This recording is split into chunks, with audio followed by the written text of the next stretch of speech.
최 교수님한테 소개받은 정준희입니다. 예, 저는 통일부에서 오랫동안 근무했고요. 지금은 통일연구원의 감사로 지내고 있습니다. 오늘 제가 서울 시민통일 강조에서 말씀드린 주제는 국제정세 변화와 한반도 문제 이해라는 내용입니다. 우리가 뭐 혼자 살 수 없듯이 이 통일이라는 문제, 이거는 뭐 남북한만의 문제가 아니고 결국은 주변 국가들의 이해와도 관련되어 있는 아주 중요한 문제입니다. 그래서 오늘은 그런 얘기를 좀 드려볼까 합니다. 사실 지금 뭐 통일의 열기가 굉장히 이제 저조하고 사람들의 관심이 떨어져 있는데, 그런 상태에서도 왜 이런 시민 강좌를 통해서 통일 문제를 이야기하느냐, 이제 그런 의문들을 다 갖고 계실 수도 있는데, 이거는 우리의 생활, 사활, 향후의 어떤 생존 문제라고 보여집니다. 이제 앞으로 강의를 들으시면서 그런 문제를 우리 한꺼번에 같이 생각해 보실 기회를 갖게 된 게 저로서는 굉장히 영광이고 다행스럽다고 생각합니다. 사실 통일을 하면은 뭐 지금 젊은 분들은 별 관심 없죠. 어떻게 보면은 결혼 문제도 비슷합니다. 요즘 뭐 비혼 시대라고 해서 결혼 뭐 굳이 안 해도 되는 거 아닌가? 이런 생각을 할 정도로, 그리고 이제 통일을 왜 굳이 힘들여가면서 해야 되는가? 이런 의문들을 갖고 계시는 분들이 상당히 많을 거예요. 그래서 오늘은 그런 부분까지도 해서 우리가 뭘 해야 되는지 그런 얘기를 좀 해봅니다. 저는 항상 이 어항 얘기를 좀 얘기를 합니다. 이 어항이 하나 있는데 이 안에 물고기가 있죠. 근데 어떤 생각이 드세요? 저는 보통 사람들은 그럴 겁니다. 굉장히 답답하겠다, 어항에 있는 물고기는. 근데 진짜 물고기가 그런 생각 할까요? 물론 생각이 있다면은 어떤 생각 할지는 잘 모르겠는데 아마 답답하지 않을 수 있어요. 왜냐하면 이 어항은 물고기 세계이기 때문이에요. 대명왕의 하는 얘기처럼 이 어항이 깨져야지만 저 물고기는 또 다른 세상을 맛볼 수 있을 겁니다. 그런데 우리가 지금 살고 있는 대한민국, 지금 현재 인구가 거의 5,171만 정도 되거든요. 근데 우리가 어떻게 보면은 어항 속에 있는 물고기하고 비슷해요.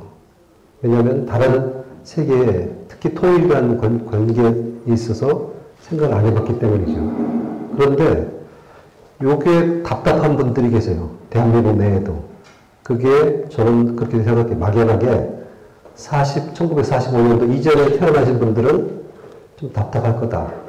45년도에 태어났어도 사실은 애기였기 때문에 돌아가지는 못했을 겁니다. 그렇지만 그 이전 세대분들은 남북한을 왔다 갔다 하고 만주도 가고 왔다 갔다 했어요. 그 DNA가 남아있는데, 그렇기 때문에 그분들이 지금 한 238만 명 정도 되거든요. 그럼 전체 인구의 한 4.6%만이 자유롭게 남북을 왕래하고 만주도 가고 저 러시아까지 갔던 그런 경험을 DNA 속에 갖고 있는 거예요. 근데 나머지는 저도 마찬가지로 분단 이후에 쭉 살아왔기 때문에 전혀 불편함이 없어요. 이 한반도 내에 산다는 것 자체가. 특히 남한 내에서 살아도 전혀 불편함이 없어. 오히려 북한을 가면 더 불편할 수 있어요. 생활상이 다르고 다 다르기 때문에. 그런데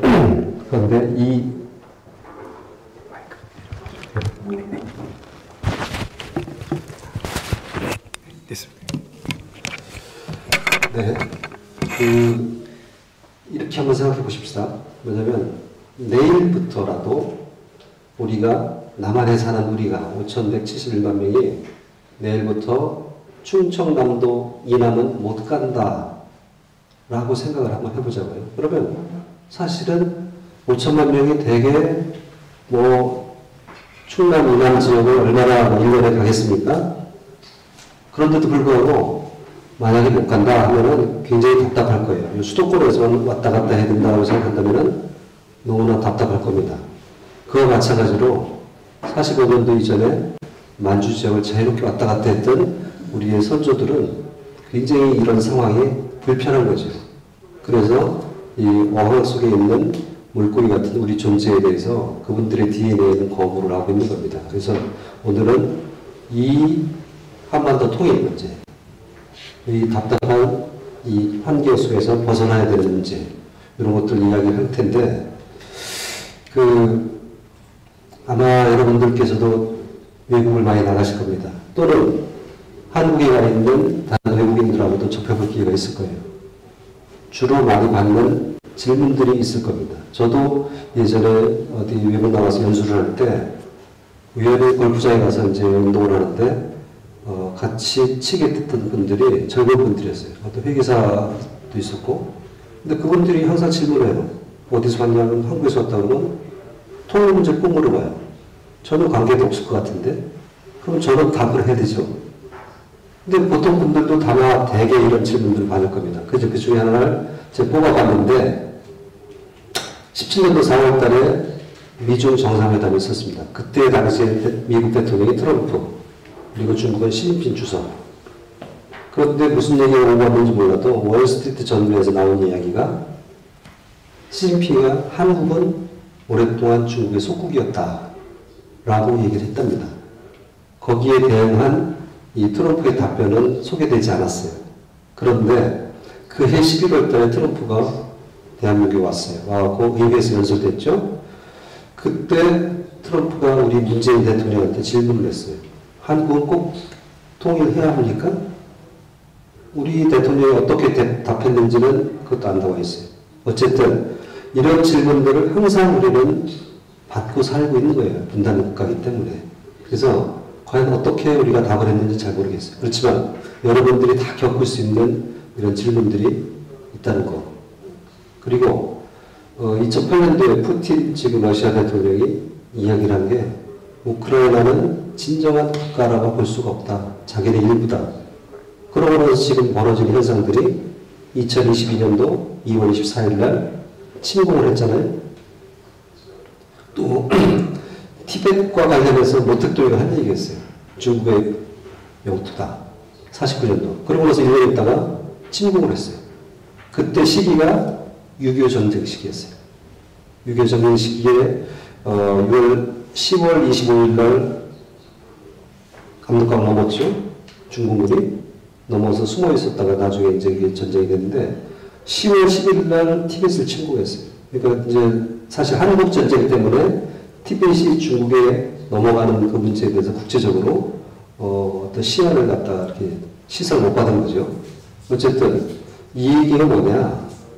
지금 와서 어떤 국가주의, 국가성이 굉장히 강화되고 있다는 의미를 우리가 읽어야 됩니다. 오늘 말씀드릴 것은 이런 국제정세가 어떻게 변화하는가, 그리고 우리 통일과 관련해서 우리 주변국들은 도대체 어떻게 생각하고 있을까, 좋아할까 싫어할까, 또는 북한은 어떻게 지금 가고 있는지, 우리나라는 여태까지 어떻게 통일 문제를 다루어 왔는지, 그리고 나서 마지막으로 대한민국이 어디로 어떻게 가야 될지를 말씀을 드릴까 합니다. 국제정세 얘기부터 주로 이제 한반도 분단 자체가 우리의 뭐 잘못도 있지만 사실은 그 국제정세의 어떤 흐름 속에서 생겨났잖아요. 그래서 결국은 우리는 국제정세를 잘 알아야지만 통일도 이룰 수 있다라는 생각입니다. 그래서 역사 얘기를 좀 드릴까 합니다. 어떻게 우리 국제정세가 변해왔는지. 지금 한국이 속해 있는 이 지역, 동북아시아라고 하는데 여기는 예전부터 중화 질서였어요. 중국 중심의 세계관이 지배하는 그런 질서였습니다. 여기 이제 그림을 보시면은 요 빨간색이 명나라 시대의 중국의 영토, 그리고 파란 줄로 된 게 청나라 시대 영토인데 러시아한테 당하는 바람에 지금 약간 줄어든 그런 지금의 이제 중국 국경이 됐죠. 근데 어쨌든 그 중국은 예전부터 어떤 질서였느냐? 수직적인 질서였어요. 모든 나라를 대할 때 자기들은 황제, 나머지는 다 제후, 신하의 나라. 이런 세상에서 우리가 그 속에 섞여서 살았던 거죠. 근데 중국의 이 수직적 질서라는 건 일종의 자급자족이 되는 상황이었어요. 그래서 해외 개척을 할 이유가 없어요. 모든 물상이 다 중국 내에서 다 소화가 되고, 다 소비가 되고, 다 생산이 되기 때문에 1400년대 초 정화, 명나라 정화라는 환관이 아프리카까지 원정을 나가져 있거든요. 함대를 키우고. 그 대원정 이후에는 전혀 해외 개척을 하지 않았어요. 그리고 나서 이 중화 질서 속에서만 안주하고 청나라도 명나라도 이렇게 살았던 겁니다. 그러면서 여기서 어떤 일들이 벌어지냐면 굉장히 이지, 오랑캐로서 물리치는 그런 어떤 수수가 뛰어났고 자기들끼리의 세력 균형을 이루는 방식으로 합종과 연행. 그러니까 작은 나라들은 쭉 합종해서 큰 나라를 대항한다. 그리고 큰 나라는 그 합종에 대해서 깨기 위해서 양자 외교를 하는 어떤 연행책. 이건 이제 소진과 장이라고 옛날에 전국 칠흥시대 때 나왔던 외교 전략이죠. 그게 이 사람들 속에 DNA 속에 있어요. DNA 속에 있고 이 사람들 또 우리가 여러분들이 잘 읽었다시피 어떤 초한지나 삼국지라는 그 어떤 전략이 있거든요. 그게 지금까지도 국제질서 속에서 적용이 되고 있어요. 나중에 또 나올 겁니다. 일본은 어땠냐? 일본은 사실은 이 중국 질서에 들어가지 않았습니다. 고려시대 때. 그러니까 원나라가 지배를 하고 고려와 함께 일본을 정복하려다가 실패를 했잖아요. 두 차례 원정이. 그러고 나서 결국은 일본은 자기들만의 질서 속에서 살아왔어요. 그게 좀 특징적이었고, 한국은 고려 때까지만 해도 독립적인 국가였죠. 근데 조선 들어와서 완전히 500년 동안의 어떤 중화질서에 편입이 되는 그런 식으로 우리가 이제 살아서 결국은 여태까지는 어떤 중화질서 속에 수직적 질서 속에 살았다. 우리는 신화국가였다라는 생각을 해봅니다. 이게 이제 깨지기 시작합니다. 서구가 들어오기 시작해요. 그리고 여기 이제 지도를 보시면은 요 파란색은 주로 식민 지배 국가고 빨간색은 식민된 국가를 표시한 건데 주로 나중에는 러시아와 미국까지도 제국주의가 이제 돼 있고 유럽의 제국주의. 근데 영국이 산업혁명을 통해서 생산력이 늘어나고 그리고 수많은 물자를 팔아내야 될 어떤 시장이 필요한 거죠. 그러니까 계속 이제 식민지를 개척하는 그런 상황이 돼 있었고 이 식민지 개척에 다른 독일이나 이런 나라들이 또 이제 참여를 한 거고요. 여기 순서가 있어요. 처음에 식민지를 개척할 때 항상 종교가 먼저 들어옵니다. 선교사들이 들어와서 돌아다니고 그 다음에는 총과 포로서 결국은 또 무력 시위를 하고 그것이 끝나면은 계약을 맺어요. 그 계약으로서 완전히 올가매는 거 이게 이제 제국주의의 전형적인 모습이죠. 그래서 이 계약을 지금도 마찬가지예요. 우리가 러시아나 이런 데 가서 사회주의권하고 계약할 때는 정말 주의해야 됩니다. 어쨌든 근데 이게 어떤 결과가 오냐면 아편전쟁이라는 게 일어납니다.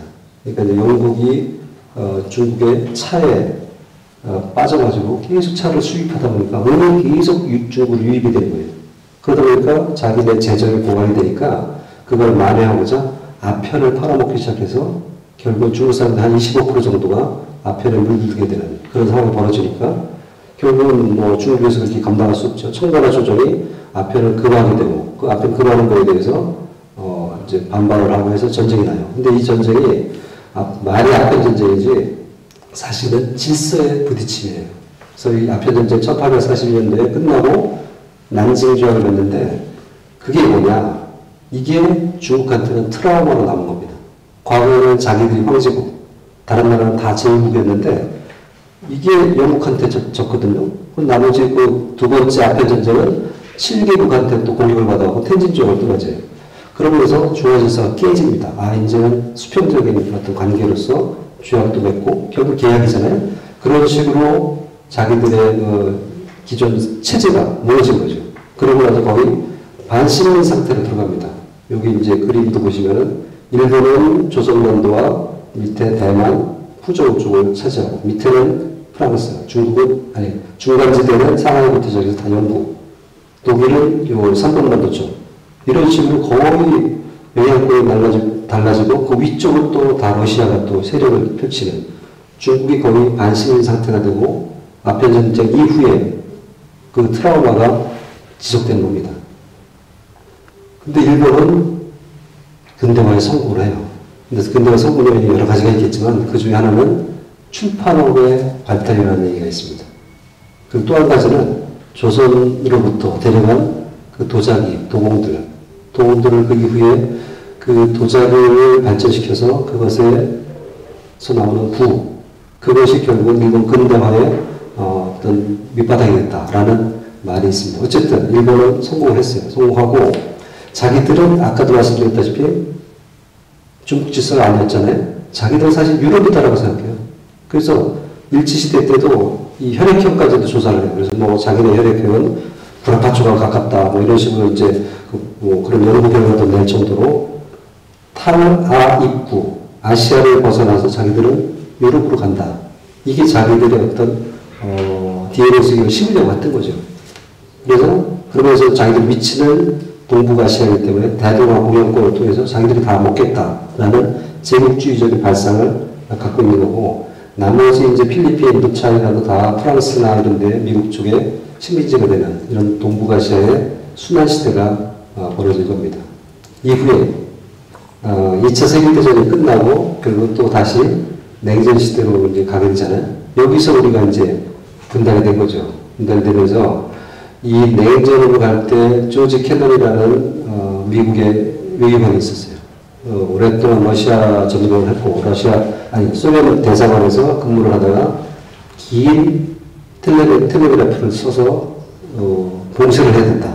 그러면 소련은 저절로 약화될 것이다 라는 봉쇄에 관련된 보고서를 쓰면서 냉전 시대가 촉발이 됐다고 합니다. 그런데 그 이후에 이 진영 간에 결국은 이제 나눠져서 공산주의와 이 민주주의 세력권이 이렇게 다투게 되는데, 이때 어떤 장점도 하나 있어요. 어떻게 보면 평화가 있었다는 거죠.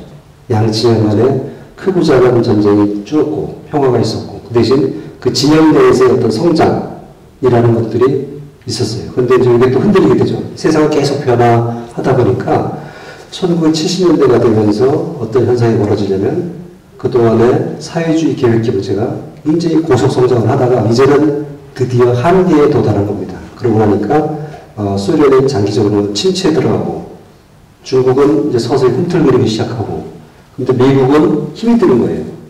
아시아 쪽에서 벌써 3차례 전쟁을 겪었거든요. 그러니까 한국전쟁도 치렀지, 그 다음에 이제 이 대만 쫓겨날 때 그때 좀 개입했었지, 그리고 베트남 전쟁에서 힘들지 하니까 이제는 더 이상 이런 식으로는 힘들다 해서 닉슨이 69년도에 독트린을 해서 아시아의 안보는 아시아 사람들이 지켜라 라고 해서 빠져버리려고 하는 그런 생각이 되고, 그때 중국이 또 끼어듭니다. 중국이 소련의 압박으로부터 벗어나기 위해서는 미국을 잡아야 되겠다 해서 미국과 비밀 교섭을 거쳐서, 그게 키신저가 활동할 때죠. 그리고 나서 72년도에 미국의 닉슨이 중국을 방문을 하죠. 그래서 거기서 정상회담을 하고 79년도에 수교까지 이르를. 근데 여기에서도 보면은 중국의 그 예전에 삼국지의 그 논리가 또 적용이 돼요. 그때는 중국 사람들 때 생각했던 거는요, 가장 강적은 소련이에요. 그러니까 오나라와 총나라가 연합을 해서 위나라와 맞서듯이 그렇게 해서 미국을 끌어들여서 잡은 거거든요. 근데 지금은 보세요. 지금은 어디가 가장 위나라 같아요? 이 미국이 위나라 같잖아요. 이제는 다시 또 중소와 연합을 해서 대항하게 되는 그런 어떤 사고 구조를 여기서도 또 보여서 결국은 세력 균형을 또 이루게 되는 이런 상황이 됐던 겁니다. 그러다 결국은 이 동북권이 무너지고 소련이 변화되고 이런 상황에서 남은 것은 유일한 초강대국 미국이 남고, 중국은 이제 뻗어올라가는 그런 신흥 세력이기 때문에 이 한 30년 동안은 팍스 아메리카나가 되는 거죠. 근데 이게 어떤 의미냐? 이거는 미국이 보호해줄게, 전 세계를. 전 세계 뭘 보호하느냐? 에너지 수송로를 보호하겠다. 그리고 공장을 보호하겠다는 얘기거든요. 세계의 공장은 중국이니까 중국을 우리가 보호해준다. 그리고 에너지 수송로, 검은색 표시된 거, 요거는 11개의 항공모함 전단을 통해서 우리가 보호해준다. 이게 팍스 아메리카나예요. 근데 이것의 시작은 브레튼-우즈 체제라고 해서 1944년도에 7월 달에 44개 국가가 미국의 뉴햄프셔주라고 조그만 데가 있어요. 그 동북지방에. 거기에 모여서 브레튼-우즈라는 조그만 데 모여서 이 세계 질서를 거기서 정한 거예요. 정했는데 그때 미국의 패권을 결정한 겁니다. 미국 패권이 뭐냐? 군사력도 있지만 돈 문제. 그러니까 돈에 관한 한 미국이 달러가 기축통화가 된다라는 게 브레튼-우즈 체제거든요. 그것이 이제 이 탄력전 시대에 미국의 팍스 아메리카노를 뒷받침하고 계속 이끌어오는 그런 기반을 그때 이미 마련했고, 이때는 이제 경쟁자가 없어지니까 이 두 가지를 자기들이 하겠다라고 이제 나서게 된 거죠. 근데 이것도 이제 또 변화가 또 오는 거죠. 언제 변화가냐면 2008년도입니다. 여러분들도 잘 아시다시피 2008년도에 금융위기가 있었어요. 세계 금융위기. 그게 이제 미국의 팍스 아메리카노가 깨지게 되는 주요한 시점이 되는 겁니다. 그래서 중국이 이제 서서히 커지는데, 중국이 사실은 70년대까지는, 1970년대까지는 미국이 필요로 했어요. 필요로 했기 때문에 자기들이 미국 경쟁이 잡아서 미국 따라가려고 하고 미국의 도움을 받아서 경제를 성장시키려고 했어요. 근데 이 소련이라는 상대가 꺾어지고 난 다음에는 미국한테 크게 의존하지 않아요. 의존하지 않고 단지 WTO에 가입하는 것 정도만 의존해서 그 WTO 체제 속에서 자기들의 힘을 키워왔던 거죠. 그러다가 드디어는 2013년도에는 구매력 지수에서는 미국을 앞지르기 시작했어요. 지금까지도 이어지고 있어요. 근데 뭐 잘 아시겠지만 GDP를 물가로 환산하는 게 이제 구매력 지수인데, 요거는 우리도 그래요. 우리도 일본보다 2018년도부터는 구매력 지수에서 더 앞서고 있어요. 그 얘기는 일본의 보통 사람들보다 우리가 더 잘 쓸 수 있다, 잘 쓸 수 있는 능력이 있다는 거거든요. 근데 실제 국가의 능력은 과연 그러냐? 좀 약간 다른 문제긴 한데, 어쨌든 이런 지수상에서 중국이 떠오르기 시작했습니다. 했고, 지금 작년도에는 18조가 넘는 세계 2위의 GDP를 생산했어요. 근데 이게 기존보다는 약간 꺾어진 겁니다. 이게 63%, 미국이 63% 정도 되거든요. 미국이 한 30조 정도 달러 정도 됐으니까. 근데 그전에는 뭐 한 2025년도 정도 되면은 한 80%까지 가고 2030년 정도 되면은 미국을 역전시킬 수 있을 거다 했는데, 이 추세가 약간 꺾인 건 있습니다. 근데 어쨌든 간에 중국은 이제는 뭐 두 번째 가래도 좀 섭섭할 정도의 그런 강국이 된 거고, 문제는 중국의 약점은 에너지를 수입해야 된다는 그런 약점이 있고, 또 하나는 너무 이제 세계의 공장으로서 역할을 하다 보니까 너무 과잉 생산을 해서 세계의 가격 지수를 떨어뜨린 거예요. 이것이 이제 전 세계적으로 반발을 불러일으킨 것을 일으킬 수밖에 없는 요인이 된 거죠. 사실은 도강만해라고 이제 있는데, 등소평이 그랬어요. 우리가 힘을 키우기 전에는 어둠 속에서 힘을 길러라. 그걸 계속 이후로 남겼는데, 시진핑부터 어기기 시작한 겁니다. 그래서 굴기를 일어서야 되겠다, 우리 힘에 맞게 역할을 해야 되겠다. 중국 굴기를 갖다 선언하면서 중국 몸까지 선언했어요. 근데 사실은, 등소평 때 그게 있습니다. 아까 말씀드렸던 1842년도에 아편전쟁, 그리고 1949년도에 중화민국이 섰어요. 서고 나서 자기들이 100년을 내다본 거예요. 100년 후인 2049년도에는 세계 최고의 나라가 되겠다. 이게 중국 몸이에요. 근데 그걸 가만히 다시 한번 돌이켜보면 그겁니다. 1845년도에 자기들이 트라우마를 겪은 거죠. 이제 자기들의 세계가 깨지고, 그런데 거의 100년 있다가 국가를 하나 세우고 다시 또 100년 있다가 200년이죠. 트라우마를 겪은 지 200년 만에 세계 최고의 국가가 되겠다. 중국 몸. 그건 어떤 의미냐? 다시 수직적 질서로 가겠다는 얘기예요. 그거는 뭐 옛날처럼 신하를 대하듯이 그렇지는 않겠지만, 어쨌든 자기는 최고의 나라, 나머지는 다 거기에 복종해야 되는 질서를 이제 받아들여야 되는 그런 신하의 나라로 다 만들겠다라는 게 중국 몸입니다. 저는 그렇게 해석해요, 적어도. 근데 이렇게 이제 공식적으로 니들의 신하의 나라, 우리는 뭐 황제의 나라 이렇게 얘기는 안 하죠. 그런데 중국 몸이라는 말 속에 있는 그것은 옛날의 질서로 돌아가겠다라는 이야기를 하는 건데, 이거를 우리가 축해준다든지 그걸 뭐 지지를 한다든지 하는 그런 발언들이 과거에 우리 지도자들 속에 있었잖아요. 좀 아쉬운 부분입니다. 그래서 또 이 경제력으로도 이 커지다 보니까 군사력으로도 얘들이 또 힘을 발휘하기 시작했어요. 그래서 이제 A2AD, Anti-Access, Aerial Denial 이런데, 요거는 사실은 미국이 중국의 전략을 이런 식으로 요약한 겁니다. 그래서 Anti-Access, 접근해오지 못하도록 막는 거, 이게 이제 A2고요. AD, 접근해왔을 때는 무력화시킨다 라는 게 중국의 군사 전략이에요. 이건 이제 중국의 해군 출신 류모라는 사람이 만들어서 이제 제1도련설, 제2도련설이 이제 나왔는데, 요 앞쪽에 있는 제1도련설은 지금 현재 있는 뭐 대만이라든지 이런 것들, 남사원도 서사원도 다 포함하는 이런 것들이 자기들의 핵심 이익과 관련된 A to AD, 접근해서는 안 된다라는 걸 선언한 거고, 요 두 번째 일본, 뭐 괌, 하와이 요까지 연결시키는 이거는 어떻게 보면 서태평양을 다 자기들의 영향권 속에 넣겠다라는 걸 선언한 겁니다. 그래서 여기 보면 신형 대국 관계라고 있잖아요. 후진타오가 오바마한테 얘기를 했어요. 신형 대국 관계를 이제 우리는 갖자. 그 얘기는 뭐냐? 아까 중국말하고 비슷할 거예요. 신형 대국, 말은 신형 대국 관계인데 사실은 뒤에 있는 말은 그겁니다. 태평양은 너무 넓다. 그렇기 때문에 동서가 갈라서 동쪽은 미국이 건들고 서쪽은 우리가 알아서 할 테니까 너희들 간섭하지 말아라. 라는 게 신형 대국 관계예요. 당연히 오바마는 거절을 했죠. 거절하고 그 뒤에 나오겠지만 이제 안 되겠다. 아시아를 그냥 둬서는 안 되겠다. 아시아 쪽으로 다시 가자 해서 나온 게 아시아의 회기예요. 그리고 일대 중국문을 실현하기 위한 두 가지 수단이 있어요. 중요한 수단이 뭐냐. 그게 1대1과 아시아 인프라 투자 은행입니다. 1대1은 아까 말씀드렸던 과잉 생산 문제도 해결하고 모든 나라들을 중국의 영향권들을 끌어들이기 위한 사업적 연결체라고 볼 수도 있어요. 그래서 이게 이제 1대1가 원래는 유럽 쪽에 그 암스테르담 이런 데, 이탈리아의 뭐 제노바 이런 데까지 가는 건데 지금은 남아프리카 또 어디요? 남아메리카 이런 데까지 다 1대1가 들어가 있어요. 그래서 좀 최근에 파나마 얘기도 나온 것도 사실은 1대1의 일환이었던 겁니다. 그런 식으로 전 세계를 자기들이 커버를 하겠다라는 1대1이고 두 번째, 아시아 인프라 투자는 뭐냐? 아까 최고의 팍스 아메리카가 되기 위해서는 기축통화를 장악을 해야 되잖아요.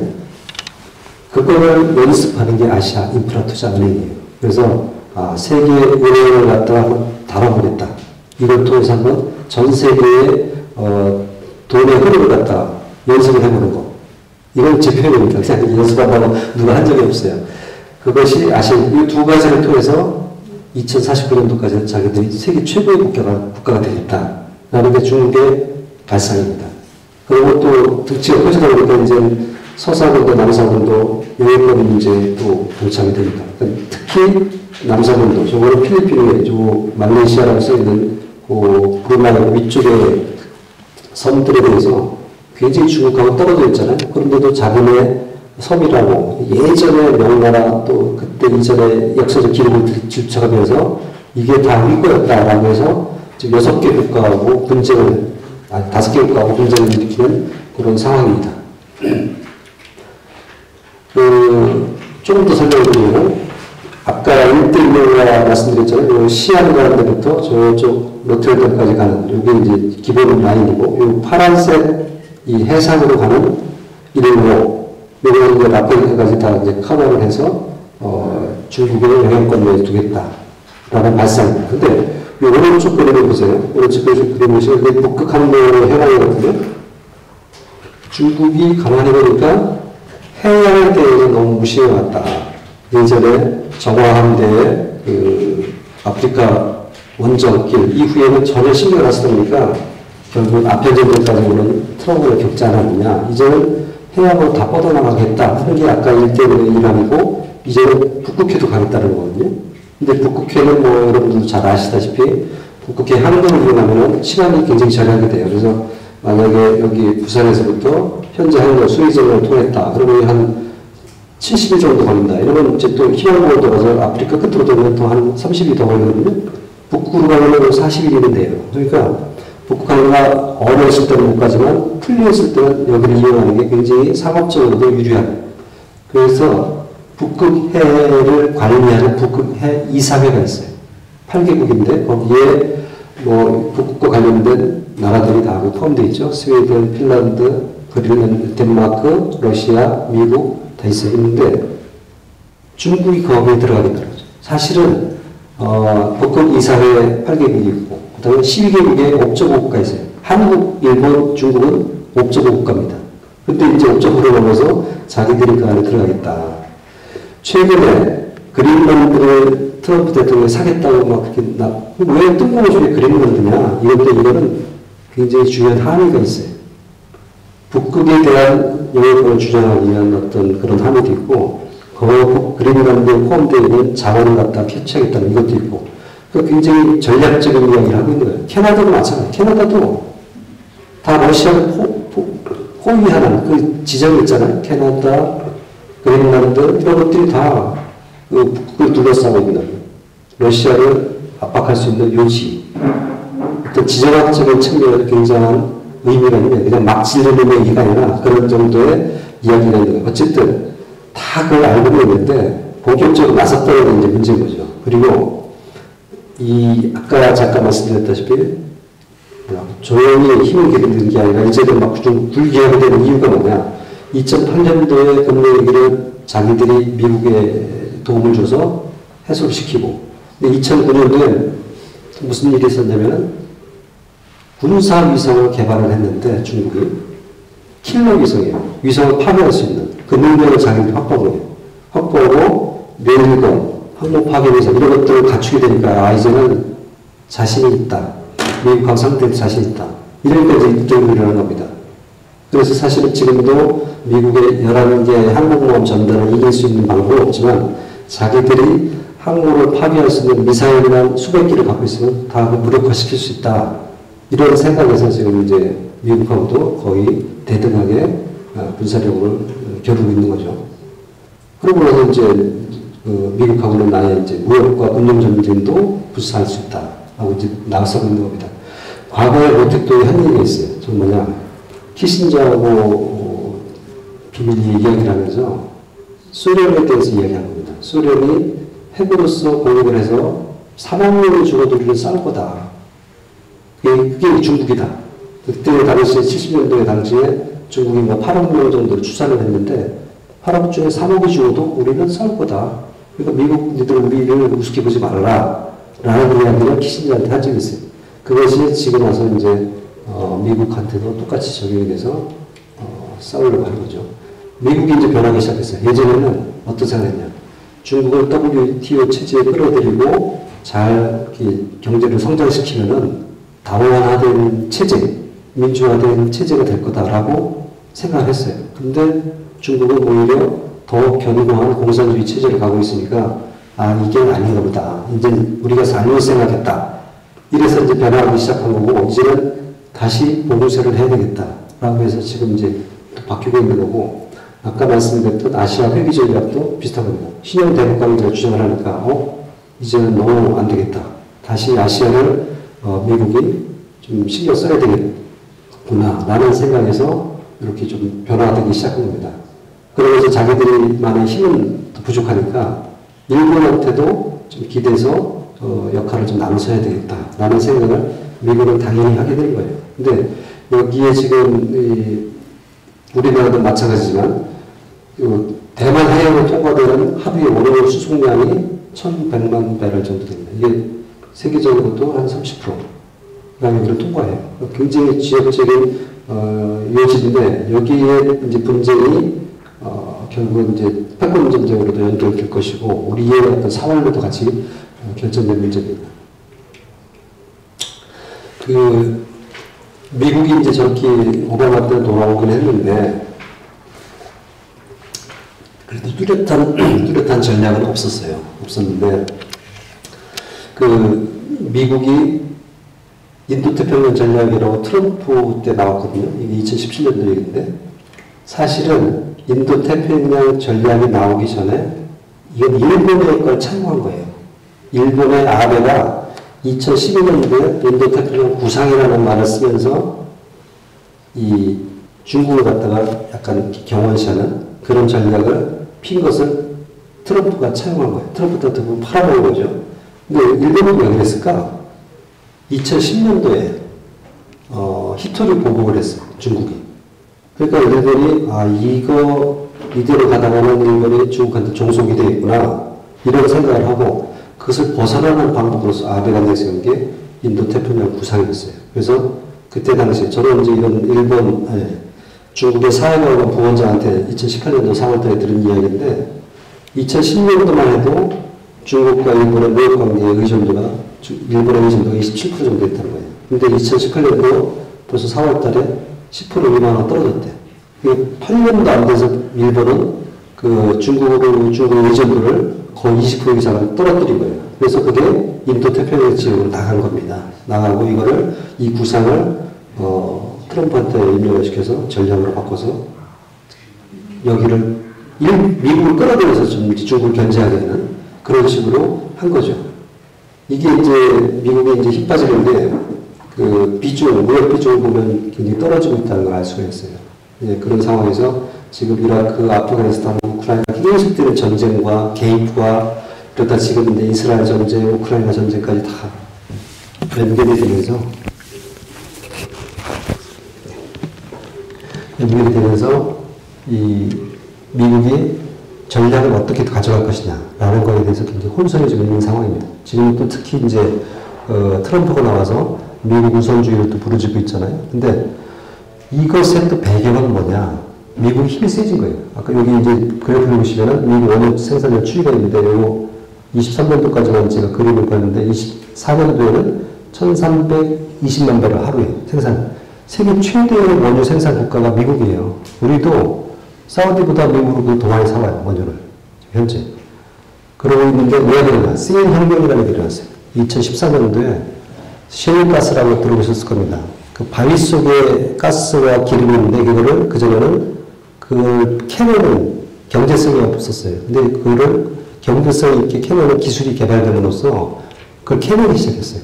그 물을 쏘고 해서 파쇄를 시켜서 쇠일 석유, 쇠일 가스를 생산하다 보니까 이제 에너지에 강국이 된 거예요.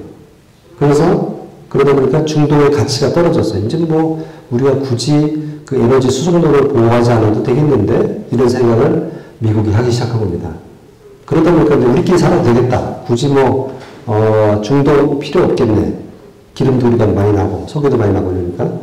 그리고 또 아시아의 공장 저거 과잉 생산하다 보니까 오히려 미국의 소비자들이 손해볼 수도 있겠는데 그리고 우리가 중국만 좋으라고 계속 그렇게 보호해준다는 것 자체가 또 문제가 있다라고 해서 미국도 이제 자급 체제를 강화하는 쪽으로 가는 겁니다. 그래서 지금 여기서 계속 뉴스에 나오다시피 현대가 31조를 투자하네 이렇게 하는 것 미국 쪽으로 자꾸 투자를 하게 만드는 것이 미국의 자급 체제를 강화시키는 중국도 마찬가지로 자기들만의 또 체제를 강화시키는 그런 시스템을 지금 가고 있어요. 어쨌든 미국과 중국이 다 같이 힘의 경쟁을 하면서 일본 같은 경우는 강자 동맹 가능성. 일본은 항상 강자하고 동맹을 맺어왔어요. 우리 역사에서 알다시피 19세기 말에는 일본하고 동맹을 맺었잖아요. 그러다가 그 다음에는 독일하고도 잠깐 맺어서 2차 세계대전을 일으켰죠. 그러다가 그 이후에는 또 미국하고 또 동맹을 맺었죠. 이거 농담이긴 한데 중국이 세지면 중국하고 맺을지도 몰라요. 어쨌든 일본은 변화하고 있어요. 안보적으로. 그래서 2015년도에 이제는 전수방위 누가 쳐들어오더라도 최소한 방위만 한다라는 원칙 깨버리고 이제는 우리도 맞서서 싸우겠다라는 식으로 안보 전략을 바꾸고 이미 이제 또 독립된 어떤 전투국가로 이제 변했고 미중 간에도 디커플링이니 디리스킹에서 어느 정도까지 개입을 갖다가 서로 끊으려고 하는 그런 상황이 벌어졌고 이런데 이러다 보니까 아시아 패러독스는 더 심화되고 있습니다. 이게 무슨 소리냐? 이 상호 의존성은 또 센데, 근데 또 갈등은 또 심해지는 관계라고 볼 수 있어요. 그래서 안보적으로는 굉장히 갈등이 심한데 경제적으로는 또 같이 협조해야 되는 이런 관계. 그래서 참 어려운 시기에 접어들었다라고 볼 수 있습니다. 러시아를 잠깐 보겠어요. 러시아를 보면은 계속 동지를 하잖아요. 근데 러시아가 왜 이렇게 나올 수밖에 없느냐. 러시아의 그림을, 이렇게 지도를 보시면은, 세계적으로 나갈 수 있는 데가 세 군데예요. 한 군데는 발틱해, 또 하나는 흑해, 또 한 군데는 동해 쪽이에요. 그래서 계속 러시아는 동진을 하고, 이전에 그레이트 게임이라고 해서 영국하고는 계속 그 세 군데에서 다 맞부딪힌 거예요. 처음에는 발틱해에서 맞부딪혀, 그 다음에는 이 흑해에서 지중해 나눠서 또 영국하고 부딪혀. 그다음에 인도 위에서 또 싸워. 이쪽 청나라 쪽에서 또 싸워 해서 계속 영국이 러시아를 막는 그런 상황이었고, 러시아는 계속 빠져나가려고 하는, 오른쪽으로 가는, 동진하는 그런 팽창 정책을 또 썼던 거죠. 그래서 2013년도에는 지중해 함대를 창설하고, 크림반도도 13년도에 점령을 하고, 사실 크림반도는, 후르시초프 때 우크라이나한테 붙여준 거예요. 자기들이. 붙여주면 나중에 이제 또 뺏어간 거죠. 뺏어가고. 시리아라는 곳이 굉장히 전략적 유충지입니다. 흑해에서 빠져나가서 지중해로 가는 그 관문에 있는 나라가 시리아이기 때문에 시리아를 러시아로서 놓칠 수가 없어요. 시리아 내전에는 항상 러시아가 개입할 수밖에 없는 거고. 근데 중국하고 러시아가 연합훈련도 지중해에서도 하고 발틱해에서도 하고 작년에도 했을 겁니다. 그래서 이게 어떤 의미냐. 발틱해, 흑해를 다 내해화하겠다. 러시아의 바다를 만들겠다. 이게 이제 러시아의 생각이고, 지중해까지는 러시아 함대가 왔다 갔다 함으로써 자기들이 바다로 하겠다. 라는 생각을 펼치고 있는 거죠. 그것이 이제 2022년도 우크라이나 침공으로 이어지고, 이게 여기서 전쟁을 하다 힘에 부딪히니까 중국한테 항구 사용권을 제공을 했어요. 근데 이게 이제 그 이후에 제공했다는 얘기만 나오고, 어떻게 지금 돌아가고 있는지는 모르겠어요. 근데 이제 어떤 의미가 있냐면, 중국의 동북지방에서 물산을 옮겨야 되잖아요? 옮겨야 되는데, 만약에 상하이까지 옮긴다면 항구가 필요해요. 항구가 필요하고, 대만까지 와서 하려면 물동량에 대한 비용이 너무 많이 들고 하니까 항구가 필요한데, 그래서 북한 지역에 나선시를 이용하려고 하는 거고, 또 러시아 지역의 블라디보스톡과 그 밑에 핫산까지 4개 항구가 있어요. 자로비로부터 시작해서. 그거를 계속 타지를 했던 거예요. 이걸 좀 쓰게 해달라. 그래서 이제 태평양 쪽으로 물산을 빼게. 근데 러시아가 계속 거부를 했었어요. 거부했는데, 이번에 우크라이나 침공에 연관돼가지고, 결국은 자기들이 힘드니까 중국한테 항구 상권을 주면서 또 다른 걸 얻었겠죠. 어쨌든, 러시아는 그렇게 해서 빠져나가고, 또 북한하고도 동맹조약을 드디어 맺었죠. 맺어서 이게 이제, 파병까지도 받는 이런 상황에 이르렀습니다. 현재 결론적으로 말씀드리면 자유주의 세력권과 권위주의 세력권이 지금 딱 맞붙어 있는 상황, 더 커지고 있는 상황, 이 대립이. 이게 이제 키신저가 얘기한 거로는 1차 세계대전 직전 상황과 비슷하다. 이렇게 얘기를 했는데, 1차 세계대전 직전은 뭐였냐? 그건 제국주의끼리 싸우는 거예요. 식민지 재탕전이거든요. 그런 시기에 지금 혼돈의 시대다. 그러니까 아까 말씀드렸던 팍스 아메리카노는 이미 깨진 것이고, 지금은 다국이 힘자랑하게 되는 그런 상황에 왔다라고 키시저는 보는 거죠. 그것이 이제 여러 가지로 나타나는데, 나토와 오커스가 자꾸 커지고 있고, 이제 이번에 우크라이나 전쟁을 계기로 해서 핀란드와 스웨덴이 나토에 또 가입을 하고, 이게 굉장히 싫어하는 거죠, 러시아가. 그리고 또 러시아 쪽과 유리한 브릭스와 이 상하이 협력기구 SCO는 이것도 커지고 있고, 서로 힘자랑을 하고 있는 거예요. 몸집을 계속 불리고 있는 이런 상황으로 갖고 있고, 이게 이제 종착점이 또 어디냐. 글로벌 사우스라고 해서 표를 얻을 수 있는 지역, 아프리카, 남아메리카 이런 쪽으로 계속 뻗어나가는 이제 이 자유주의권과 권위주의권이 대립이 커지고 있는 상황이라고 볼 수 있습니다. 여기까지 이제 국제정세를 말씀드리면서 이렇게 어수선하고 굉장히 이제 힘자랑의 시대로 들어왔다라고 했는데, 그럼 도대체 우리는 뭐 하고 있는 거냐? 이제 그런 얘기를 좀 말씀드리려고 합니다. 한반도에 대해서 통일, 분단, 이걸 떠나서 주변국들은 우리 한반도를 어떻게 쳐다보고 있는지를 한번 살펴볼 필요가 있습니다. 이게 저는 우리나라가 무역 12개 대국 이렇게 얘기를 하고 있는데, 사실은 약소국이에요.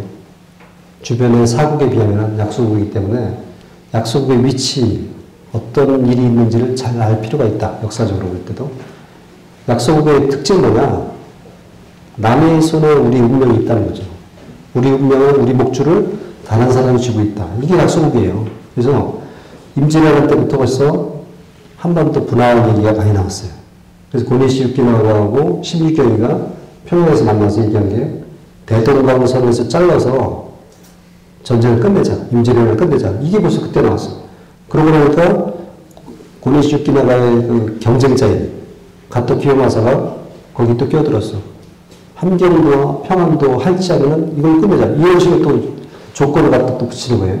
이런 식의 얘기가 조선 말에 또 나와요. 청일전쟁 때 일본과 청나라가 드디어 한판 붙었잖아요. 결국은 뭐 청일전쟁이 1894년도에 있었지만 그 전에 1년 전에 영국이 중재에 나서는 거예요. 싸우면 안 되겠다. 그래서 남북을 분할해서 북쪽은 청나라가 남쪽은 일본이 평화롭게 하면 되지 않겠냐. 그럼 영국은 왜 그랬을까? 영국은 러시아를 막기 위해서 그런 거예요. 일본과 청나라를 힘을 빌려서 러시아를 틀어먹기 위해서 싸움 붙이면 안 되니까. 그래서 저렇게 한 거예요. 다들 약속을 상대로 해서 자기들의 게임을 하고 있는 겁니다. 이게 이제 청일전쟁에서 일본이 승리하고 그 다음에 무슨 일이 있었죠? 아관 파천이 생겼잖아요. 그 한반도에 있는 모든 이권이 러시아로 많이 넘어가잖아요. 그러니까 이제 일본이 어떻게 했어요? 많이 급해진 거죠. 급해지니까 러시아한테 뭐라고 하냐면, 야, 대동강선, 또 그 위를 얘기를 하면서, 니들이 여기까지 와. 우리는 그 밑에는 할게. 러시아가 거부해요. 왜냐면 그때는 자기들이 볼 때 한반도를 다 러시아의 영향권 내둘 수 있을 것 같거든요. 거부해. 그 다음에 또 무슨 일이 벌어지냐? 일본과 영국이 동맹을 맺어요. 이게 이제 영일동맹이 나오고 1902년도에 맺으니까 이제 세력 관계가 또 뒤틀립니다. 이제는 급해진 게 러시아가 급해져. 급해지니까 일본한테 제의를 해. 39도선에서 우리 저기 싸우지 말자. 이제는 일본이 말을 안 들어요. 우리가 영국도 뒤에 업었는데 우리가 다 먹어야 되겠다. 우리는 우리를 두고서 다른 나라들이 이렇게 게임을 하고 있는 게 그게 약속이에요. 신탁통치한도 마찬가지라고 봅니다. 이것도 2차 세계대전은 끝났지만 한국을 놓고서 이거를 자기들의 패권을 위해서 이렇게 활용하기 위해서 신탁통치한을 또 제기하잖아요. 이것도 영국이 먼저 제기했어요. 그게 결국 깨졌죠. 최근에 무슨 일이 있었냐. 2015년도 10월 8일 날 내일신문에 나온 이야기입니다. 이게 이제 옆에 그림이에요. 이건 뭐냐면 원전 반대 해킹 그룹이라는 게 있었어요. 그 사람들이 여기저기 문서를 다 해킹을 했어요. 근데 그 중에 하나가 뭐냐. 우리 국방부 문서를 해킹한 겁니다. 국방부 문서를 해킹했는데 그 해킹 내용이 뭐냐. 중국이 미국한테 저런 제의를 했다고 미국이 우리 국방부에 알려줘서 니들은 어떻게 생각하냐. 이걸 갖다 해킹한 거예요. 그러니까 중국이 미국한테 어떤 제안을 했느냐. 저겁니다. 저 그림인데, 그 급변 사태가 나서 북한이 어수선할 때, 이렇게 북한 지역을 안정화시키자는 게 중국 구상이에요. 그래서 빨간 표시 있죠. 한경북도, 이 러시아가 관할을 하고, 이 중국은 자기는 평안북도부터 양강도, 함경남도까지 중국이 관리를 하고, 미국은 강원도 지역, 한국은 평양을 제외한 황해도 지역, 평안남도까지, 이건 한국이 저기 하고, 평양은 4개국이 공동을 한다. 그나마, 이런 얘기하면 좀 죄송하지만, 일본을 뺐다는 게 참 다행이라고 해야 되나, 뭐라고 해야 모르겠는데, 어쨌든 저런 구상을 가지고 미국한테 제의하니까, 미국이 합참해서 그걸 한국한테 보낸 거예요. 저런 식의 사고를 중국이 우리한테 제의했는데, 니들은 어떻게 생각하냐.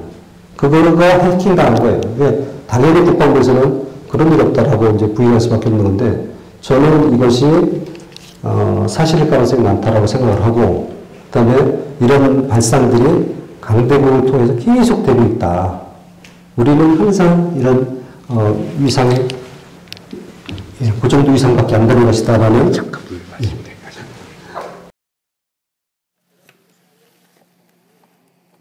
이것이 이제 지금 보여지는 흘러가는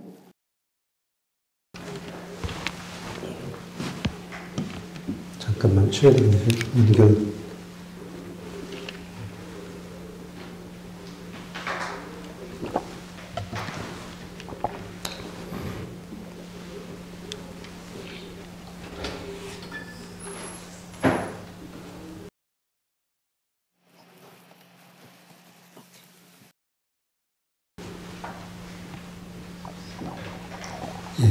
계속하겠습니다. 이런 발상들이 강대국 사이에서는 항상 있다. 그래서 독일도 분할된 이유가 이제 그런 것인데 약간 우리하고 이유는 다르지만 그런 거고 크림반도가 합병되고 우크라이나를 침공하고 하는 것들이 다 강대국의 자기들 논리예요. 사드 배치와 관련된 보복한 것도 이것도 마찬가지예요. 그러니까 한반도에 사드가 배치가 된다. 중국의 그 동쪽에 있는 미사일 부대들이 다 무력화된다. 도저히 안 된다. 용납 못한다. 그러니까 이제 약속을 공격해서 사드 배치를 못하게 하려고 하는. 이게 이제 강대국의 생각들이죠. 어쨌든 이게 우리의 처지다라는 것을 심각하게 생각해 봐야 되고, 그런데 우리의 입장을 한번 또 생각을 해보면 우리는 사실 대단한 나라예요. 그래서 과거에는 중국의 지배 질서 속에서 있었지만 어떻게 보면 해양 세력하고 동맹을 맺으면서 성장과 민주화를 같이 이루게 되는 그런 세계 7번째 3050 클럽에 가입하는, 이게 이제 뭐냐면 3만 명 넘는 5천만 명을 갖고 있는 나라, 이게 3050 클럽이거든요. 요거는 우리 앞에는 6개 나라밖에 없어요. 미국, 영국, 프랑스, 독일, 일본, 이태리 뭐 이 정도. 근데 우리가 7번째 들어간 겁니다. 그리고 작년에는 GDP 순위가 12위.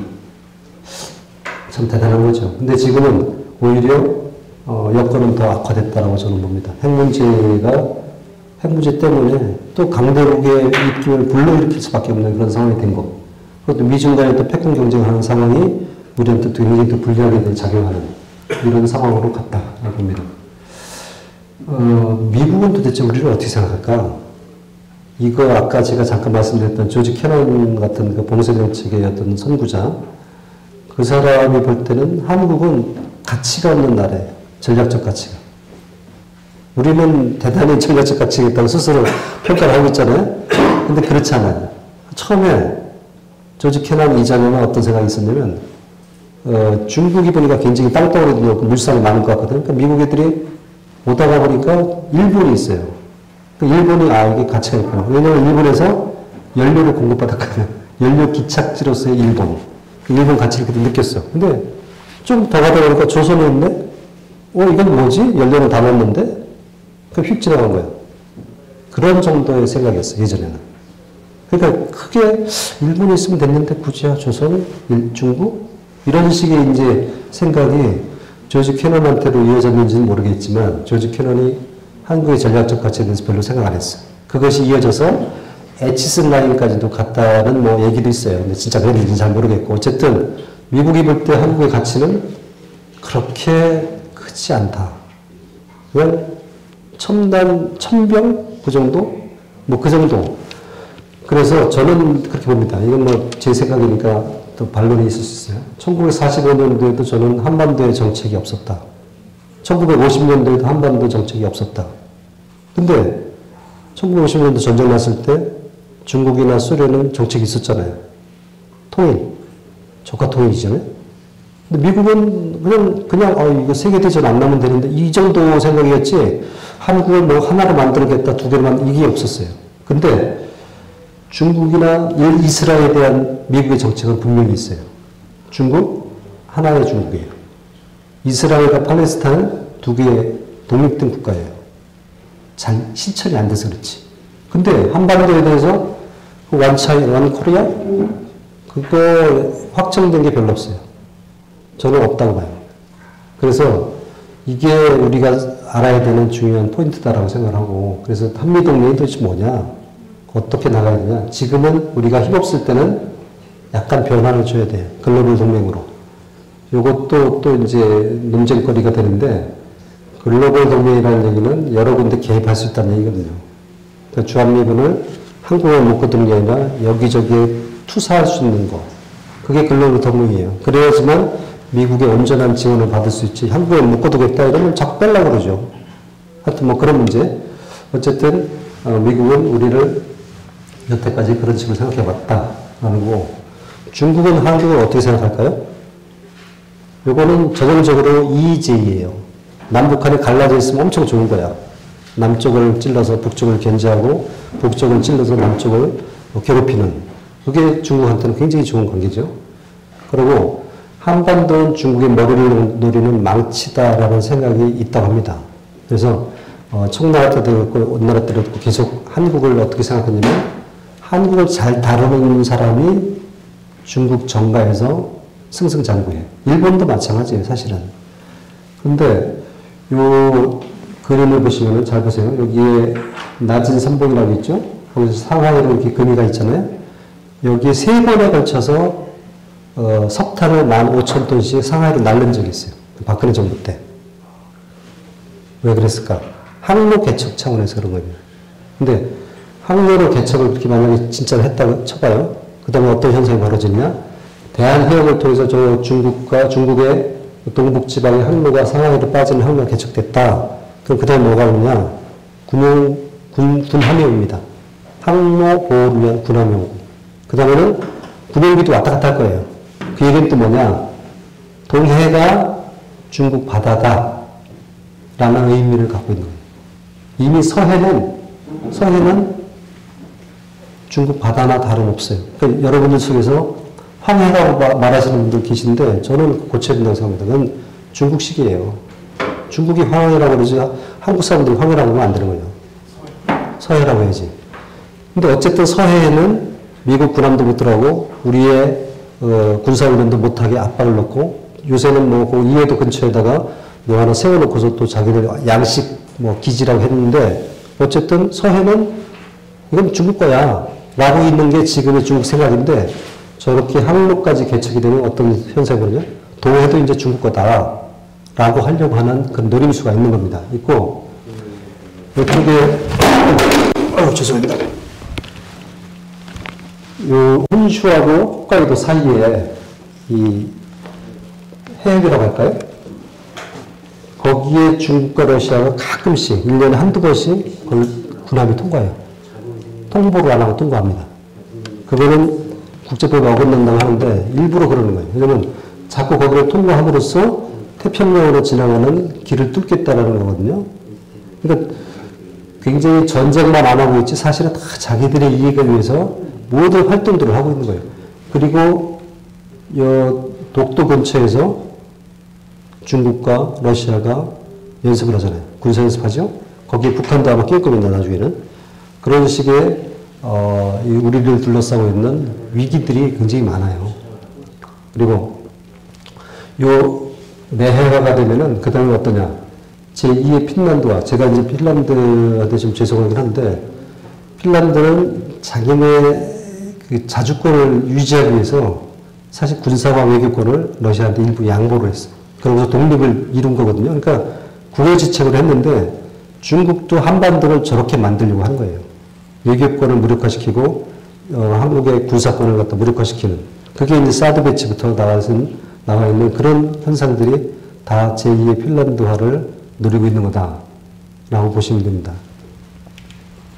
일본은 어떠냐? 일본 지도거든요. 이거 이제 일본 초등학교에 나오는 지도인데 일본은 이렇게 영토가 많은 나라다. 이걸 강조하는 지도라고 합니다.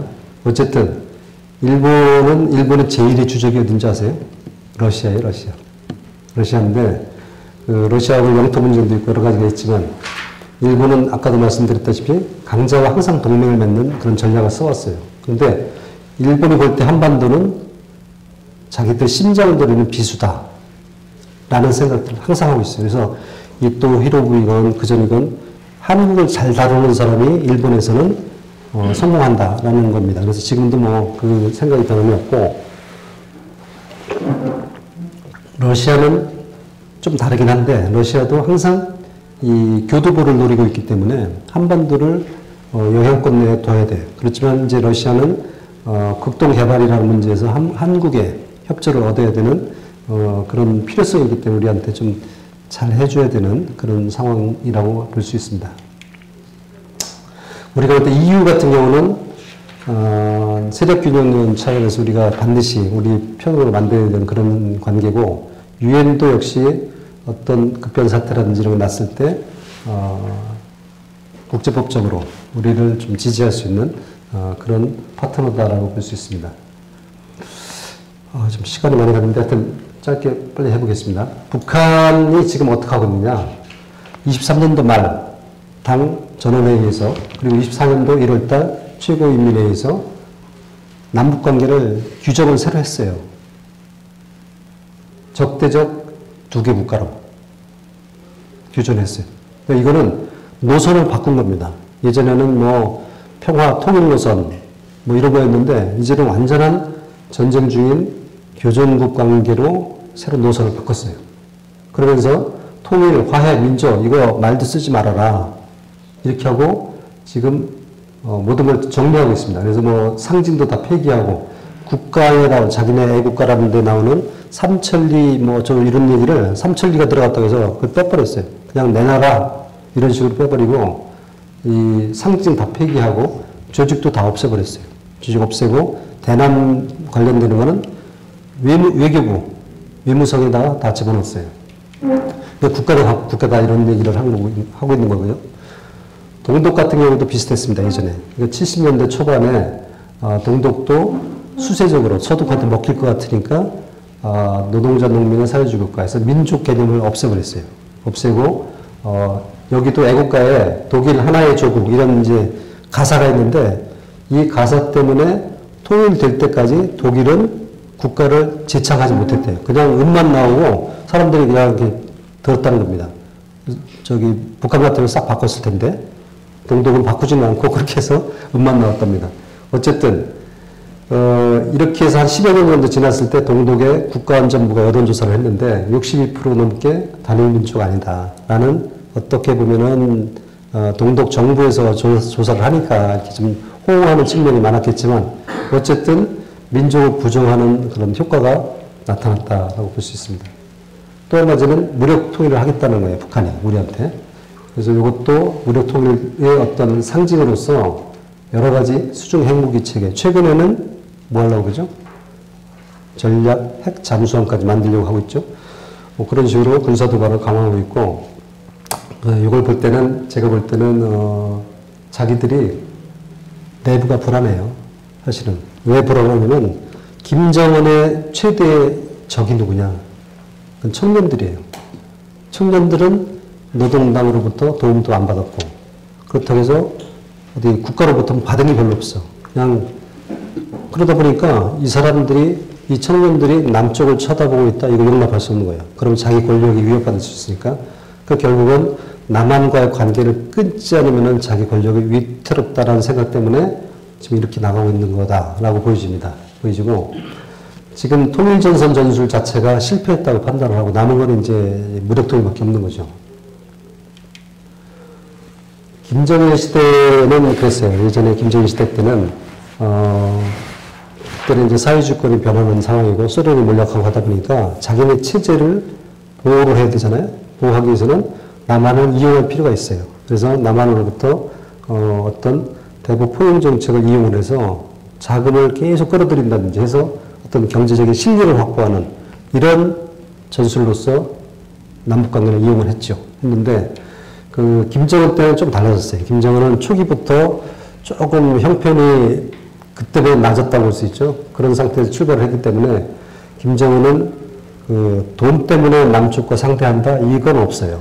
없고 이 김정은의 다른 장점 굉장히 이 롤러코스터를 타듯이 변해왔습니다. 변해와서 처음에는 이 목표가 목표가 핵을 가져야 되겠다. 이걸 공개적으로 표명을 하고 계속 지속적으로 추진하고 있는 상황이고 두 번째 심장병보다 발등에 불. 이것도 이제 핵 실험하는 과정에서 나온 이야기인데 2013년도 2월 달에 3차 핵실험을 했습니다. 근데 그 3차 핵실험이 수소폭탄 실험이다라는 추측이 있었어요. 근데 그때 3차 핵실험이 있었는데 우리가 그 당시에 권력 변동기였어요. 이명박 정부에서 이 박근혜 정부로 넘어오는 그러니까 당선자 박근혜 지금 있는 이명박 정부는 한 달도 안 남은 상태에서 핵실험을 한 거예요. 그러니까 2주 만에 정권이 바뀌었는데 우리가 3차 핵실험에 대응을 잘 못했어요. 그거는 국제사회가 하는 대로 그냥 따라갔는데 그게 이제 제가 비유하건데 심장병이라고 한다면 박근혜 정부가 출범하자마자 4월 달에 개성공단을 중단시켰어요. 북쪽이. 그러니까 어떡하겠어요? 이제 정부가 출범하고서 핵에 대해서 좀 신경을 좀 써야 되겠다 하고 있는데 발등에 불이 떨어진 거예요. 그러니까 이제 핵 문제는 좀 뒤로 가고 개성공단 중단된 거를 해소하는 그 시간이 한 7, 8개월 갔어요. 그래서 9월 달에 다시 가동이 됐잖아요. 그러고 나서 그 다음 해에는 14년도에는 그 대화 긴장을 계속 번갈아 가면서 북한이 유도를 했어요. 그래서 14년도 말에는 아시안 게임 때 저쪽 권력 3인방이 내려와서 뭐 좀 한 척하고 또 15년도에는 8월 달에 지뢰도발이라는 게 또 있었어요. 그러니까 지뢰도발 때 해결하는 과정에서 또 뭐 8.25 합의도 있었고 그러니까 개성공단도 우리가 원칙적으로 대하니까 북쪽이 뭐 수용을 하더라. 8.25 합의도 우리가 원칙대로 나가니까 북쪽이 그냥 뭐랄까 항복까지는 아니더라도 그냥 수용하더라. 그래서 항상 우리는 이겼다라고 박근혜 정부 초기 때는 그랬던 거예요. 근데 사실 그게 속았던 거예요. 13년도 3차 핵실험하고 나서 그 3년을 그렇게 보내고 16년 1월 달에 핵실험 또 했어요. 4월 달에. 아니, 4차 핵실험을. 그때 이제 우리가 또 정신 차린 거예요. 사실은. 아, 이게 내가 중요한 건 지금 심장병을 고치는 거였는데 엉뚱한 데 정신을 팔다 보니까 심장병을 놓쳤네? 그러니까 박근혜 정부가 뒤늦게 이제 4차 핵실험 이후에 핵 문제에 들어가서 개성공단 중단시키고 뭐 이것저것 했죠. 했는데 그렇다고 해서 이미 한참 나가 있는 북한의 그 핵 진도를 우리가 어떻게 억제하기는 힘든 상황이었어요. 그래서 9월 달에 다시 5차 핵실험, 그리고 이제 이 문재인 정부 때 또 6차 핵실험, 이렇게 또 계속 이어지는 거죠. 이런 식으로 김정은의 대남 정책은 굉장히 교활할 정도로 그런 상황을 잘 이용했다고 볼 수 있어요. 그리고 더구나 17년도 11월 29일 날은 자기들이 핵무력을 완성했다라고 호언을 했어요. 그러고 나서 18년도 1월 달에 바로 돌변을 해서 우리한테 이제 뭐 대화를 제의한 거 아니에요? 평창이 잘 됐으면 좋겠다. 평창올림픽 잘 되라. 뭐 이런 얘기를 하고 바로 이제 정상회담을 제의를 하니까 이 국민이 확 바뀌었어요. 왜 그랬을까? 그거는 16년도, 17년도에 그 핵실험과 미사일 개발을 한참 하고 나니까 국제사회 대북 제재가 굉장히 강화됐어요. 예전에는 대북 제재가 WMD, 대량 살상 무기에 관련된 것만 제재를 했었는데 16년도, 17년도에 도발 때문에 벌어진 게 뭐냐면 민생까지도 압박하는 제재로 성격이 바뀌었어요. 그러고 나니까 김정은이가 생각할 때 빨리 이것들을 마무리하고 나서 그 다음부터는 목표가 뭐냐, 제재를 깨야 되겠다라는 게 북쪽의 목표였던 거예요. 그러니까 17년도에 말에 핵무력을 완성하고 나서 그 다음부터는 목표가 제재를 깨기 위해서 어떻게 하느냐, 남쪽으로 가자였어요. 그 남쪽으로 가자라는 게 평창올림픽 잘 됐으면 좋겠다라고 신년사에서 얘기를 하고 대화를 제의하니까 우리가 뭐 미친 듯이 달려가잖아요. 근데 또 이거를 미국한테까지 이제 전달한 거예요. 미국하고도 정상회담. 그러니까 트럼프도 완전히 또 미치고, 그러니까 누가 초조하냐? 중국이 초조한 거예요. 북한이 한국하고 미국으로 가네? 우리는 뭐지? 제대로 잡아야 되는데, 아까 EEJ-의 그 개념으로서. 그러니까 시진핑이가 초조하고 있는 상황에서 김정은이가 정상회담을 제의를 했다는 거예요. 먼저. 그러니까 시진핑이가 당장 달려나왔죠. 그래서 세 차례 정상회담을 했어요. 그래서 중국을 갖다 끌어들였는데 중국을 끌어들인 게 어떤 효과냐. 제재의 뒷문을 완전히 열어놓은 거예요. 그러니까 18년도는 김정은이가 원했던 대로 제재를 완전히 깨게 되는 결과가 벌어진 거죠. 그러다가 19년도 2월 달에 트럼프하고 2차 하노이 회담 때 제재를 완전히 공식적으로 깨기 위해서 회담을 했는데 그게 실패로 들어가죠. 그러고 나니까 이제 이게 좀 목표가 좀 달라진 거죠. 그래서 이제 하노이 회담에서 실패하고 난 다음에는 정면 돌파를 하겠다. 근데 그 정면 돌파라는 얘기가 되게 경제적인 측면에서 이제 자력 경쟁하겠다라는 쪽으로 많이 우리가 해석을 하는데, 저는 그런 것도 있지만 이제 남한의 용도가 끝났다. 우리가 직접 미국하고 하겠다라는 걸로 해석하는 게 더 맞지 않느냐, 그런 생각을 하고, 이제는 교류에 대한 기대감은 없는 게 맞다는 분석입니다. 그래서 김여정도 22년도 8월 19일 날 담화를 냈을 때 제발 좀 따로 살자, 귀찮게 찝쩍거리지 말자라고 아주 그냥 노골적으로 얘기를 해요.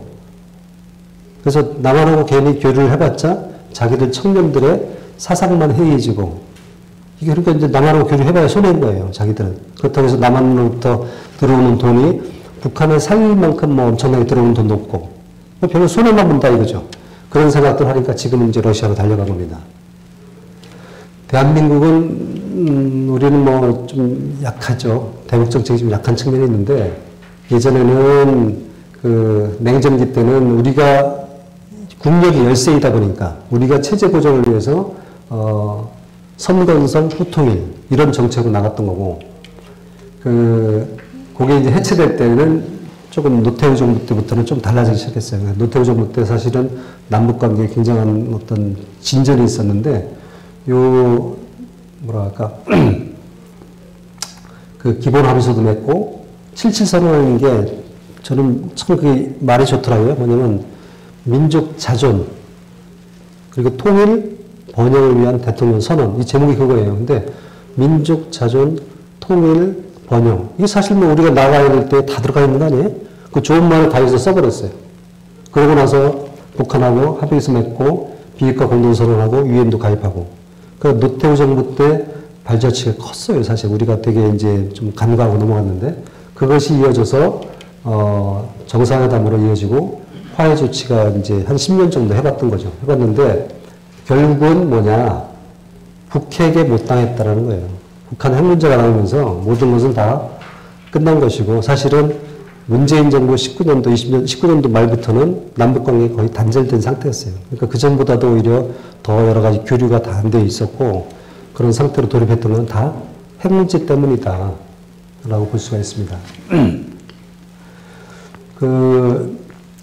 지금은 이제 별 뾰족한 수는 사실 없어요. 단기적으로는. 그래서 북한은 계속 대남 강압 전략을 쓸 것이고, 그리고 회색지대 도발을 끊임없이 할 겁니다. 할 것이고, 우리는 거기에 맞서서 또 평화를 위해서 힘을 계속 또 강조하는 그런 노력을 할 수밖에 없는 이런 상황에 처해 있다고 볼 수 있습니다. 그래서 새로운 남북관계를 이제 한번 생각해 본다면은, 예전에는 좀 잘 사는 형이 못 사는 동생을 좀 도와주는 관계, 그렇게 볼 수 있어요. 그래서 기능주의적인 방식으로 해서 조금 경제적인 교류, 평화 이런 걸 더 강조했는데, 제가 볼 때는 지금은 이제는 이게 아니다.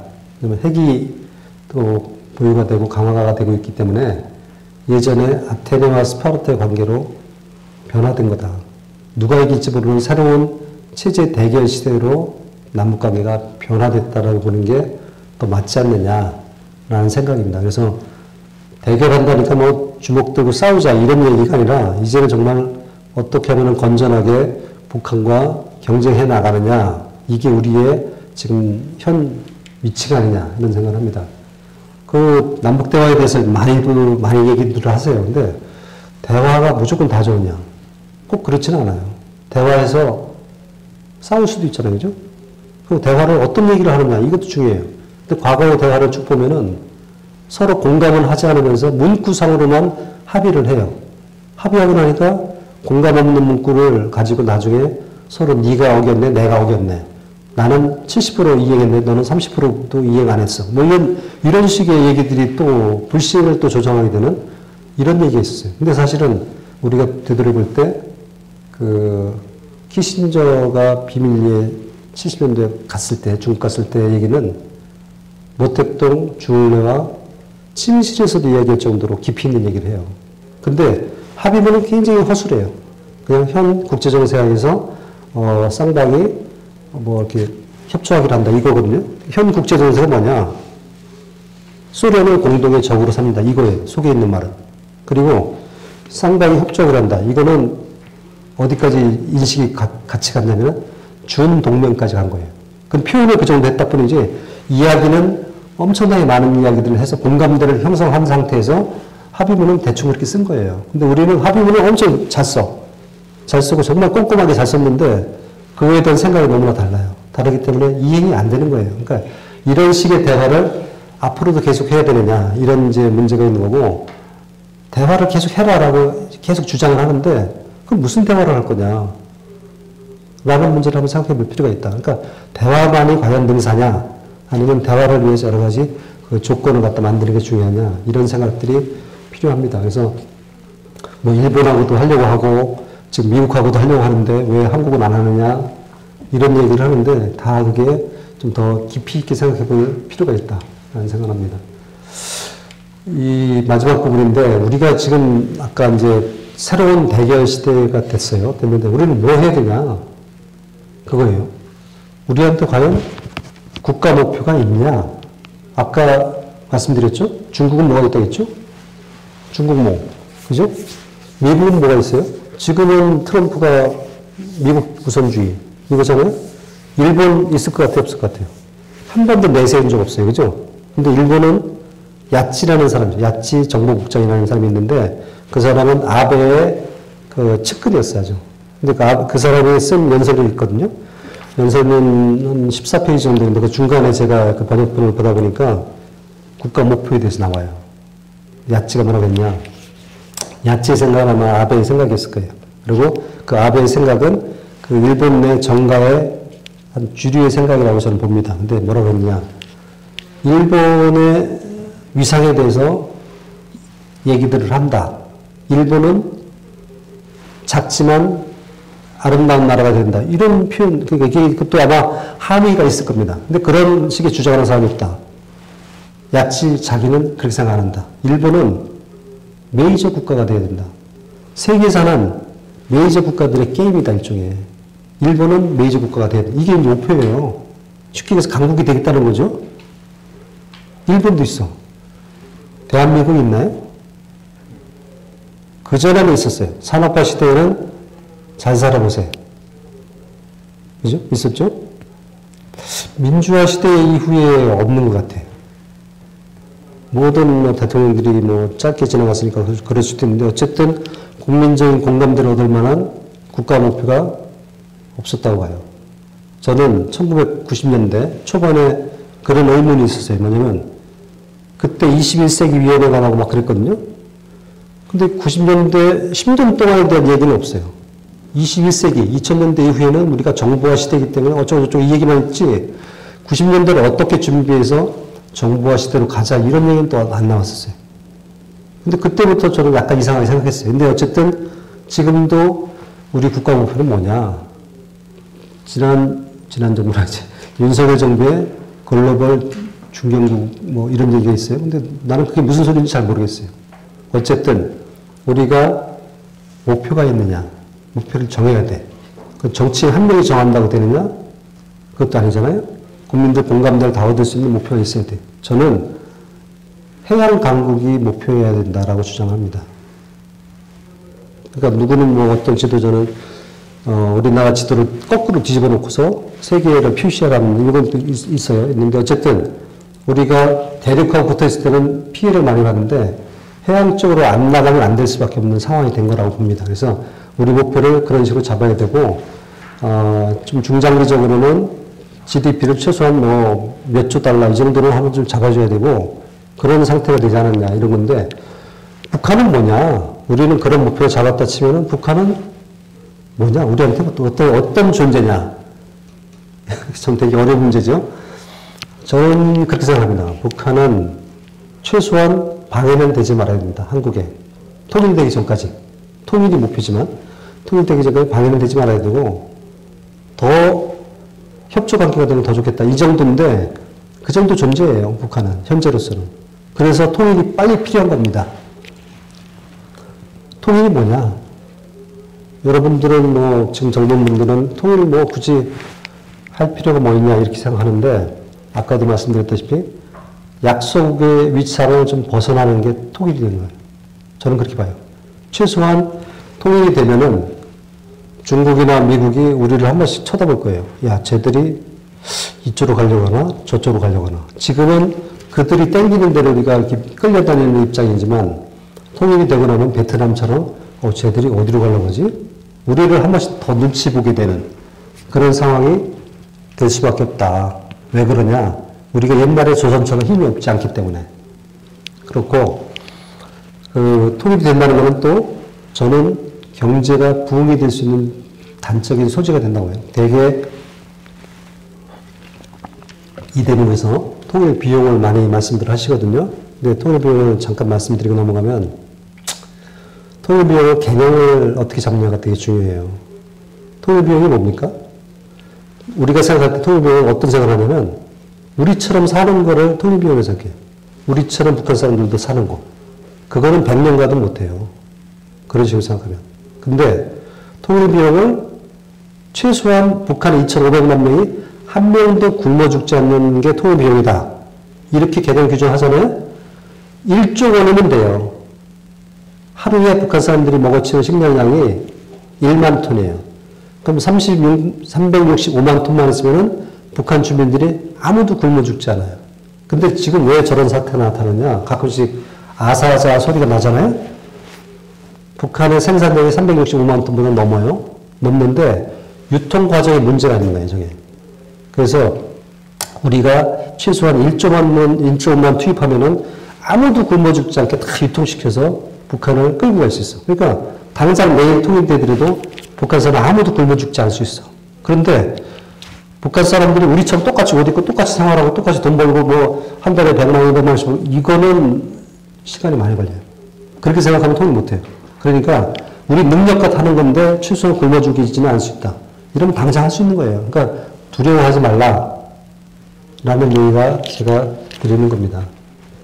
그리고 경제를 부흥시킬 수 있는 근거가 있어요. 여러분, 북한에 뭐 자원이 많다 이게 문제가 아니고 북한에 할 일이 많거든요. 많아서 거기에 우리 돈만은 부족하기 때문에 세계 기구를 통한 자금을 들여와서 우리가 갚으면 되는 거예요. 그걸 훨씬 더 많은 이익을 내서 갚으면 되는 거예요. 우리는 충분히 그럴 만한 능력도 있고 여태까지 경험도 많이 축적이 되어 왔어요. 그리고 그러면 우리의 실업 문제도 상당수가 해결이 돼요. 북한 사람들도 그 북한을 개조하는데 많이 투입을 해야 되고 우리의 청년들도 또 가서 같이 일을 해야 되기 때문에 오히려 노동력이 부족할 수도 있어요. 그래서 충분히 통일은 남는 장사가 될 수 있다는 말씀드리고 더 좋은 거는 4대 갈등을 극복할 수 있어요. 4대 갈등이 뭐냐? 이념적 갈등, 첫 번째. 이게 북한을 둘러싼 갈등이에요. 두 번째, 지역 갈등이에요. 지역 갈등 없는 것 같지만 선거 결과로 보면 지역 갈등이 아직도 살아서 저렇게 숨쉬고 있어요. 세 번째, 계층 간의 갈등. 빈부 차이 갈등, 양극화가 더 심해지잖아요. 네 번째, 이것과 연관돼갖고 세대 간의 갈등으로 이어져. 아유, 아버지 있을 때는 저렇게 살았는데 나는 못 살 것 같아. 뭐 이런 거. 거기에 요새는 또 남녀 간의 성 갈등도 좀 있는 것 같은데 어쨌든 이 갈등이 상당수 해소될 수 있다. 통일로서. 왜냐면 일을 하고 뭔가 생산적인 활동들을 하다 보면 상당히 해소될 수 있다라고 봅니다. 우리의 비전은 하여튼 어쨌든 해양 선진국가로 가는 게 비전인 것 같고 중국 의존도를 축소시켜야 되는 거고 그 나머지를 다른 나라로 돌려야 되는 것이고 그리고 4차 산업혁명을 선도를 해서 제가 볼 때는 최소한 GDP 5조 달러는 돼야 되잖아요. 5조 달러면요. 세계 3위예요. 지금 세 번째 중국이 18조고 세 번째 나라가 독일인데 한 4조 7천억 정도 되거든요.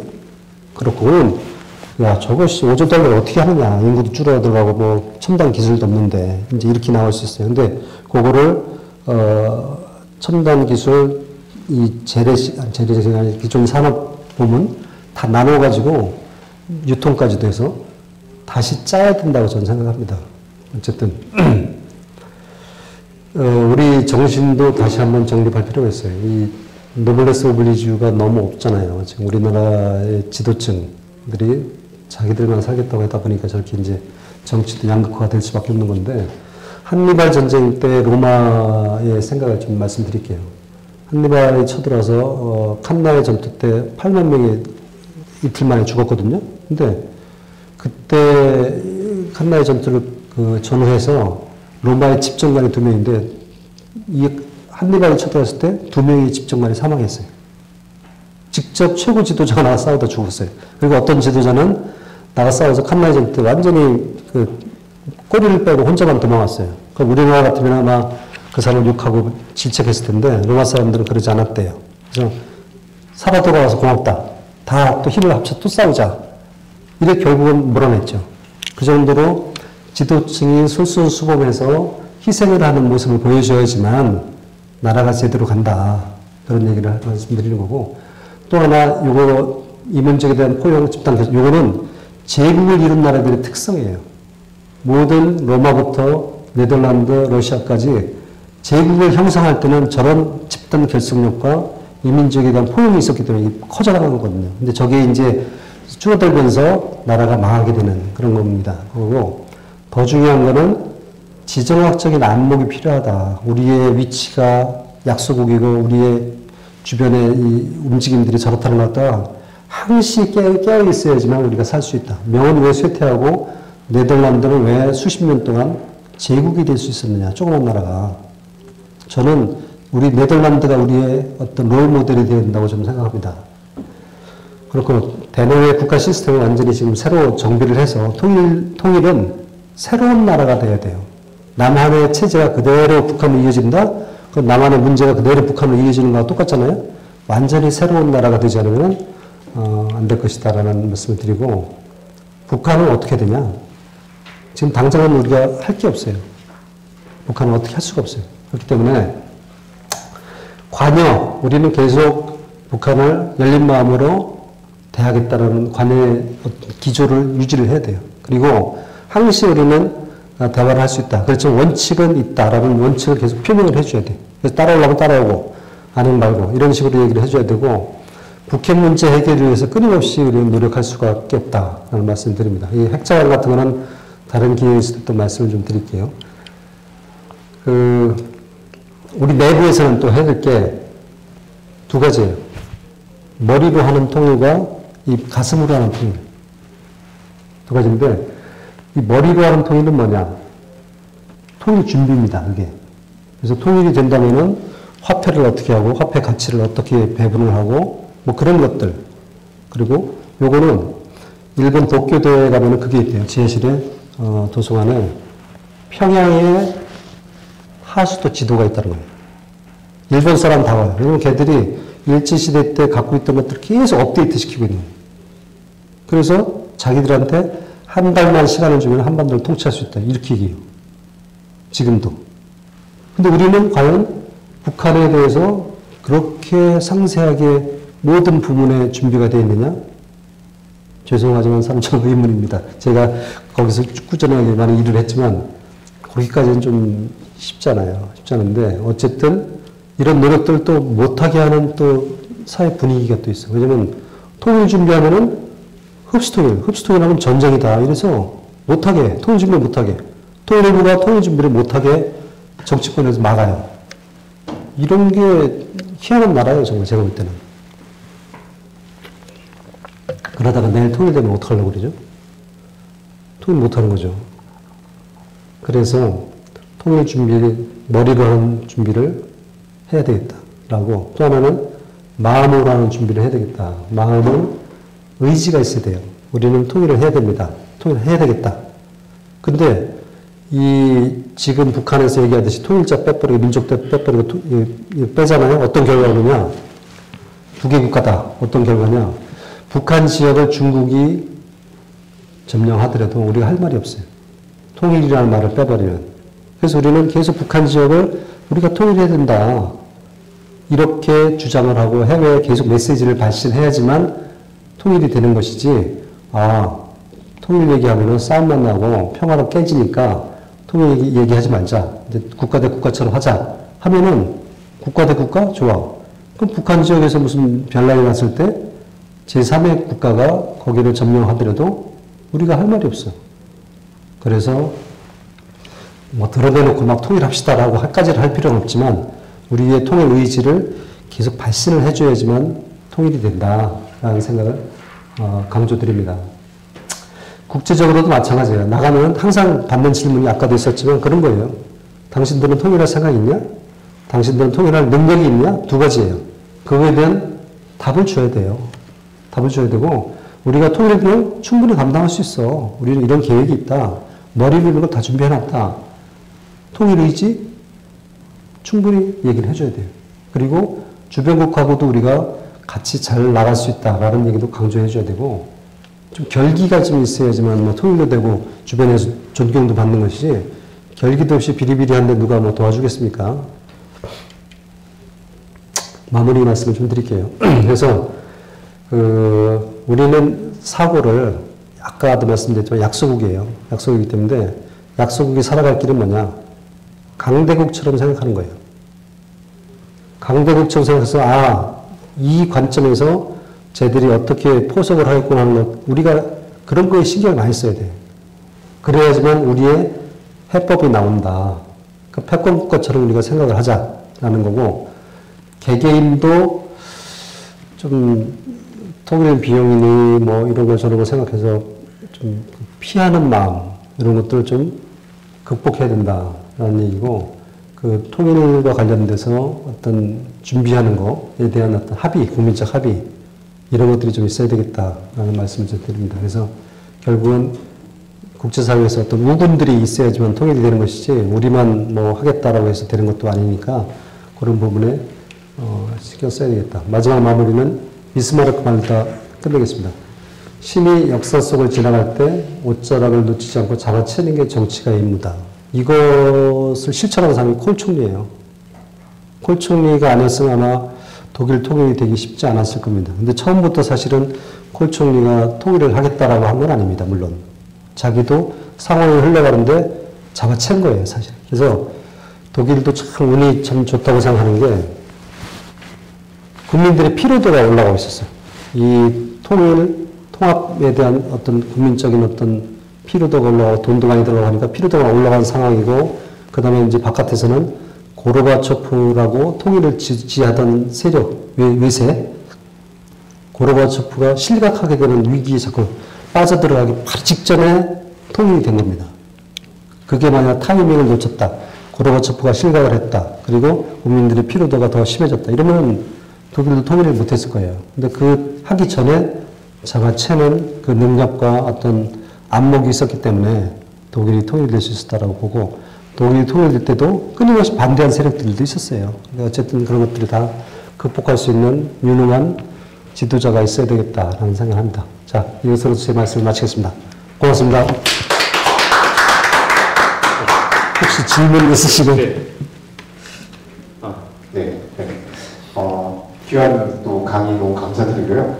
오늘 장시간에 또 한반도 국제 정세 관련돼서 또 한반도 통일 문제에 대한 부분들에 대한 세밀하고 또 논리적인 이야기를 해주셨습니다. 한 가지 저희 질문이 하나 올라왔는데요. 네. 우리 국제 정세의 변화와 한반도의 문제를 신축적으로 이해할 수 있도록 해주셨는데 감사합니다. 남북은 현재 첨예한 갈등 가운데 있는데, 이 남북 간의 갈등 해소 및 관계 개선을 위한 그런 방법에 대한 고견을 듣고 싶습니다. 우리 백미순 박사님께서 또 질문해 주셨습니다. 남북 관계 갈등 해소만, 이거 진짜 저도 뭐 쉽지 않죠. 남북 관계를 풀 수가 없는 지금 상황이 된 겁니다.